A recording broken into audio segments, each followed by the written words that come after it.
Hey, what's going on, guys? It's Brady Joker here. Welcome back to another What I Watched in Blank video. Today we're going to be doing October. Sorry this one's a little bit late. I've been incredibly busy recently, like I have been kind of for every single month this year. It's just been a very busy year, so sorry for the wait, but you know, whatever.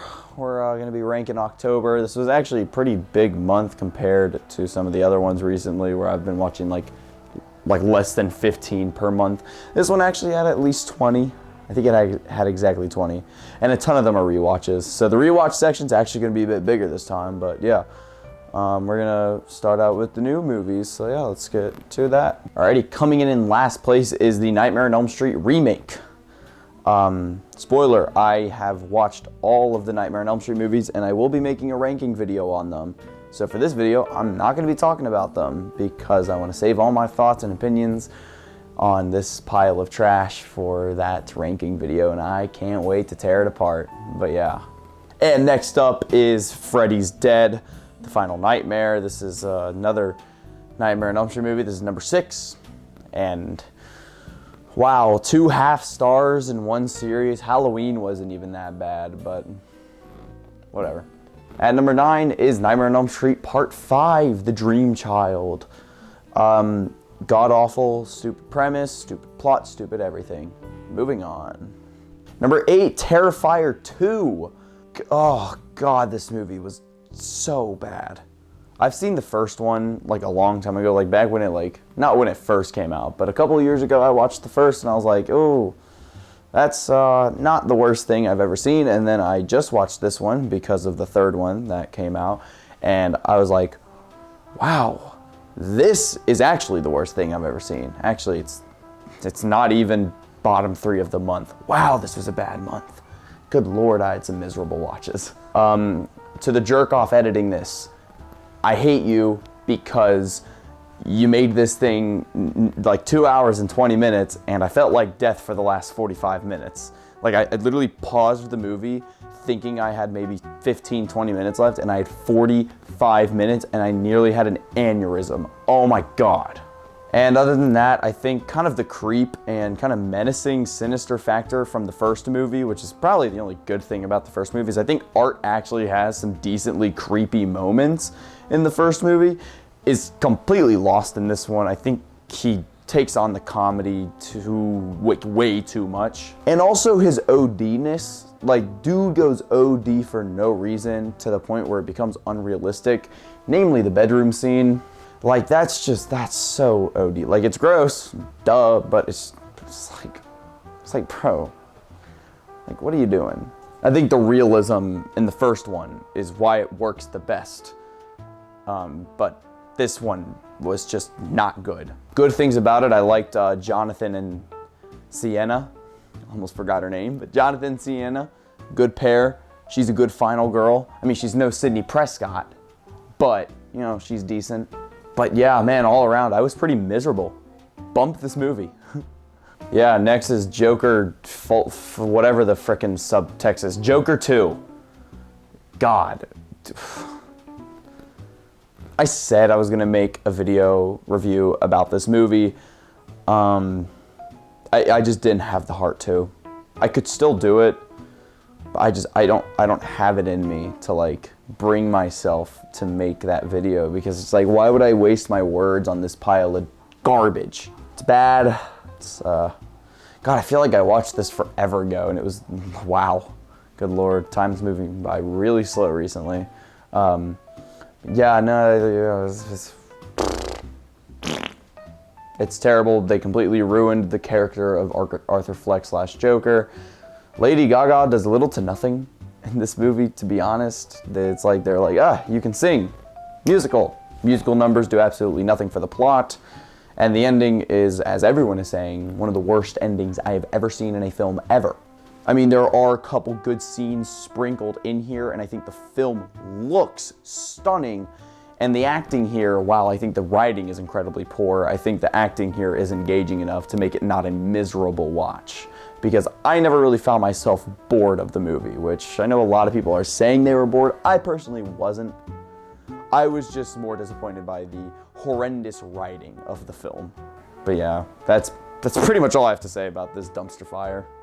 Number 6 is I Saw the TV Glow. This is a new 2024 movie that I was incredibly excited about and was severely disappointed by this one. It's just so unrelatable to me. Like, I get the message and the themes of the film. They're just very unrelatable to me, where it's like the movie just didn't connect with me at all, because the theme of the movie is kind of what's carrying it on its back. And because I couldn't relate to that, it wasn't for me.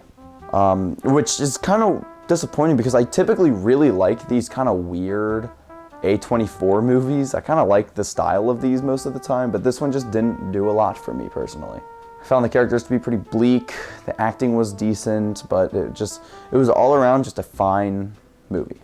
It was nothing crazy, it looked good, but it was alright, not the worst thing in the world. Number 5, Terrifier 3. I cannot believe this is making the top 5, because this is another pretty middle-of-the-road film. It's the best Terrifier film, if that tells you anything. It's funny. It's not scary. It's not scary in the slightest. It's just gross. He's not as OD in this one as he is in the second one, which I appreciated, even though there are still some good kills in here.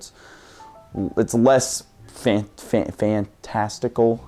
Fantastical? It's been a long day. I didn't find this one boring. The editing was actually good in this one compared to the last one. And I kind of forgot I watched it, to be honest. It's just a very average, fine, mid film. It's Terrifier 3, bro. It's fine. All right, number 4 is going to be Suspiria. This is a classic horror movie that I wanted to knock off my list. There were a lot more horror movies I wanted to watch, but just didn't get around to this year, but whatever. This movie was great, man. It was fun. It wasn't scary at all. It was not really a horror movie. The opening scene is really good, though. And the score, oh my gosh. This theme, the main theme that plays throughout the movie, is probably a top 3 for me now of all time of horror movie themes. It's so good. It's haunting.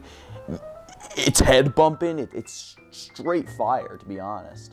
The witch plot is a little goofy and kind of tones the movie down a little bit, but it's different. It's not your average slasher film, which I appreciate. This is an oldie too, so. And of course, everyone says it. Oh, the lights and the colors, they're so pretty. They are. There's other good things about the movie, It's I feel like every single review I see of this movie is yeah, it looks beautiful and the colors are really nice. It's I get it. I get it, bro. There's other good things about the movie, though. Number 3, Climax.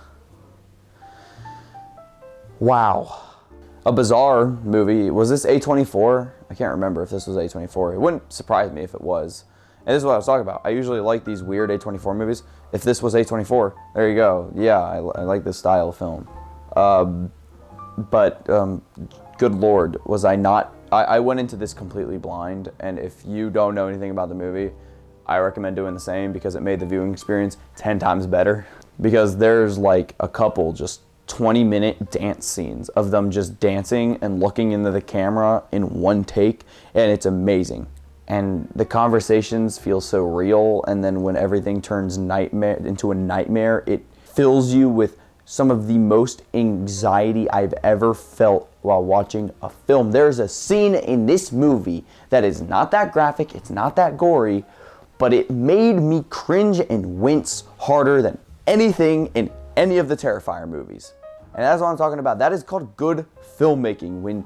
That's called good and bad filmmaking. When the Terrifier films, they go too OD with them. It makes them not that bad, because there's nothing special. There's no substance to it. In this film, there is a scene that is nowhere near as graphic, nowhere near as bloody as anything in the Terrifier movies, and yet it was harder for me to watch this scene than anything in any of the Terrifier movies. And that is called good filmmaking. This is just a great film, to be honest with you. I've never felt this way watching a movie, where I was just filled with nauseating anxiety, where I was just dying for it to be over, but I couldn't keep my eyes off the screen. Great film. Go watch it.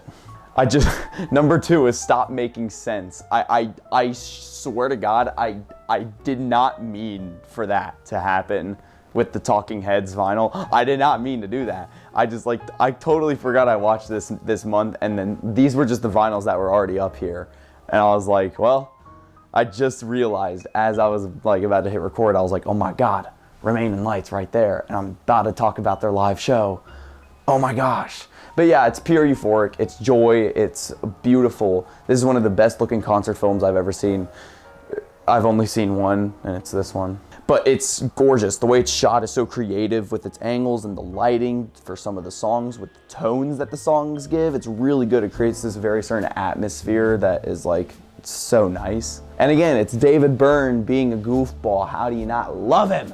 I love Talking Heads. Remain Light is, if you watched my 100 albums video, I think I placed that around number 11. Remain in Light would now be number 2 on that list. It's actually now my second favorite album of all time, right behind Revolver by the Beatles still. But dude, Talking Heads is fire, and this concert film was pure joy. And number 1 is House. I watched this, when I first watched it in October, I gave it a 4.5. But spoiler alert for November, I rewatched it already and I bumped it up to a 5, and now this is like one of the best things I've ever seen. Words can't describe how insane this movie is. And I went into this completely blind. I had no idea what the movie was like, and if you've seen this movie, you know what I'm talking about. The editing, the effects, the lighting, the freaking cinematography, the acting, the characters' names, the humor, the eeriness, it's all there and it's amazing. Oh, did I forget to mention the score? Oh my God, the score is insane. It's just cheesy music, but mixed with the visuals and then that creepy piano, and it just makes for one of the most interesting, bizarre, but fantastic movie experiences that I will cherish for a long time. Dude, I would rewatch it again, and I've seen it twice now. I love this freaking movie. It's genius, it's boundary pushing, it's forward thinking, and I love it. Ugh, God, I love this film. Good Lord. But yeah, speaking of that piano theme, yo, that is actually super unsettling, and I don't like it, but I love it. The movie is just, I can't explain how it makes me feel, where it simultaneously makes me geek while also scaring the crap out of me. It's just so good. I love House. It's not for everyone though. If you don't like Alice in Wonderland, you will not like this movie. So it's basically just IRL Alice in Wonderland. But yeah, that's number 1, easily. House takes the cake, for sure. All right, now we're gonna do a lot of the rewatches. Now, these are actually gonna go by fast because a ton of these are the Nightmare on Elm Streets, because I had already seen a ton of them before I did it. I mean, you saw I only hadn't seen 3 of them out of the 10, 9? I can't even remember how many there were, 9. So there's gonna be 6 of these are all Nightmare on Elm Streets. And again, I'm not gonna talk about them because I'm gonna make the ranking. So we're just gonna do it. All right, number 10, Freddy vs. Jason. It's fine. I liked it a bit more than I did the first time I watched it actually, which is the only Nightmare movie that actually improved on a rewatch. None of the other ones improved, they just kind of stayed the same except for one. One of them went down, which you might be surprised as to which one, but this one went up a half a star because it's not as bad as I remembered it. It's fine, it's whatever. Next. Number 9, Nightmare on Elm Street 4, The Dream Master. This one basically just rip off Dream Warriors. That's it. Alrighty, number 8 is the original Nightmare on Elm Street. This one went down for me, personally. It's not as great as I used to think it was. It's still great, and it still revolutionized the genre, but it's not as great as I used to think it was. This one went down in the rating, but yeah, it's still great, obviously. It's Nightmare on Elm Street, but whatever. Number 7, Nightmare on Elm Street 2, Freddy's Revenge. Me placing this one above the original is probably like insane, but I think this one's more fun, and I really like the weird places this movie goes. I'm really into this movie. I like it a lot. I always have, and it didn't change like the rating. I gave this a 4-star originally, still a 4-star. It's just so fun. I love this movie. Number 6, 10 Things I Hate About You. This did go up on a rewatch. I just find this movie so charming. It's so fun, it's wholesome, and Heath Ledger's performance is obviously incredible, but I also really love Joseph Gordon-Levitt in this movie. He's also incredible. It's so much fun. I don't understand how anybody could not like this movie. It's awesome sauce, man. Number 5 is Wes Craven's New Nightmare. Good Lord, this movie still shocks me to this day how fantastic it is because I really love this one. I think it's arguably maybe the scariest Nightmare on Elm Street movie. It's just my take. Even though, again, I don't really think any of the Nightmare movies are scary per se. But I think this is the most creative one because it already took a creative concept and then turned it in on itself and made it even more creative after the series had been dead and turned to garbage with Freddy's Dead. Wes Craven, you're just a genius. I love how he tested like this concept of like breaking the wall and making the movie meta. He tested that with this movie and then broke the genre again for a second time with Scream a measly 2 years later. Genius, Wes Craven, R.I.P., I love you. Number 4 is Nightmare on Elm Street 3 Dream Warriors. This is so good. This is the best Nightmare on Elm Street movie. It's not even close. Maybe other than Scream. This has probably my favorite side characters out of any slasher except Scream, like I just said. Again, the concept is so creative. It's so cool. I love the characters. Freddy has a good blend of being, I mean, not scary, but his darker side while also being funny. And the kills in this one are probably some of the best in the whole series. You get some of the most creative, inventive kills ever, some of Freddy's best one-liners. It's just fantastic all around. Love this one. Number 3 is gonna be The Breakfast Club. I mean, come on, dude. It's the frickin' Breakfast Club. It's so good. Oh my God. Like, I love this movie. Like, I haven't watched this since last year in like January, and then I rewatched it this year, and I was like, maybe I won't like it as much. No, I like it even more. I like it even more now. The characters are so charming. You know, Bender is awesome sauce, apart for a couple of his lines that I don't jive with, which is why it's probably not a 5. But it's a different time, you know. The characters feel so vulnerable, and the writing makes them like that, but it flows in a very natural, progressive way. The characters bond with each other very naturally and progressive. It feels like a real time that these characters are spending in detention in the 80s. It's just so funny, it's energetic, it's the Breakfast Club, dang it. Ugh. Number 2 is Coraline. This did go up on a rewatch. I feel like a lot of these rewatches actually went up. I bumped Coraline up to a 5 because I'm blown away by this movie all the time. The amount of theories and stories that you can tell about this movie is insane. The stop motion animation is obviously stunning. No duh, it's amazing. And it's genuinely just one of those incredible gateway films for kids to like understand what fear is, because at this point kids have probably just been watching, I don't know, like Lion King and Aladdin or something like that. So this is gonna be like their first like, I'm scared of this, how do I process this? And it's a good movie for that. And it's incredible, and it's, I love it. And number 1 is The Shining. Duh, I saw it in theaters, re-release, and I just, oh my Lord. I feel like there's not much I need to say about The Shining. It is The Shining, bro. It's The Shining. It's a flawless film. I would argue this is in the top 10 greatest films ever made. It's not per se my top 10 favorite, but it is, in my opinion, a top 10 film I've ever seen in terms of filmmaking wise, performances, writing, etc. Which is kind of funny because I also believe 2001: A Space Odyssey to be the actual number 1 greatest film I've ever seen. So Kubrick has 2 of those in the top 10 that I've seen, which just goes to show you he's the greatest filmmaker to ever live. I'm sorry.